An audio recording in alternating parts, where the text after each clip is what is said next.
look at a map of California, and you see the Russian River area has a lovely agricultural background. Uh, Crops come and go. I mean, we've had hops and beans, string beans, and apples and pears.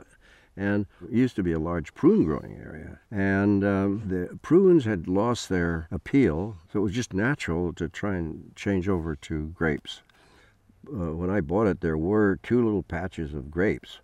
But one patch was kind of interesting. It was sort of a European planting with prune trees mixed in with grapes.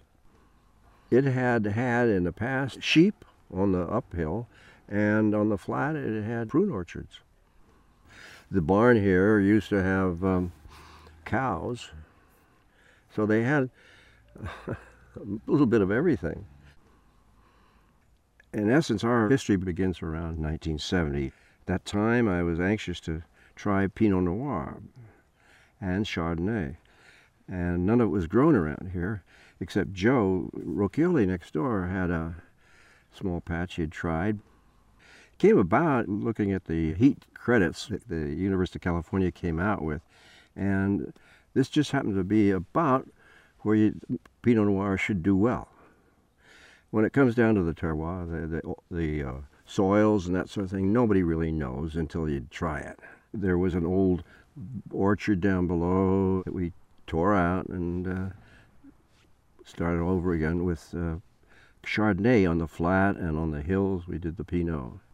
What really made it a success for me was having Joe as a partner and a neighbor. And we agree on sacrificing yield for quality, which is really the essence of a good Pinot. That's one reason it had never been grown here, because it was such a low-yielding vine in relationship to, say, Carignan, where you could get 8 tons of the acre. The real problem about Pinot was learning how to handle it as a winemaker and how to grow it as a grower. It's a grape you can't overcrop with any success.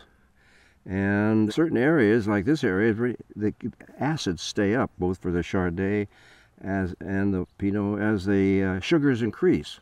So it was just a very fortuitous guess on our part. It didn't take long for people to realize a good wine when they see it, because it was pretty obvious this area made a very good combination with our climate and the grapes and the soils. Well, I personally prefer a Pinot. It started at 23% or 23.5% in that area. In this area, you can go higher, but it makes dynamite wine, and I don't think it's suitable. And a lot of people like it, though. They're luscious, but it's like ketchup. You got to beat it out of the bottle. We do everything we do by hand. Trimming and pruning and picking. I don't really feel that this type of operation is something you want to expand and make huge. It loses something by doing it, and one of which is the personal touch you have in it. And the same thing goes for a winery.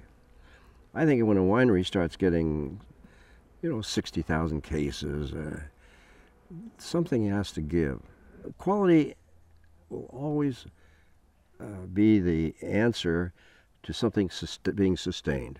And I think this area will hold up, because I know it can be done, into wines that are producing wines that are outstanding. Not only outstanding for American wines, but in the world.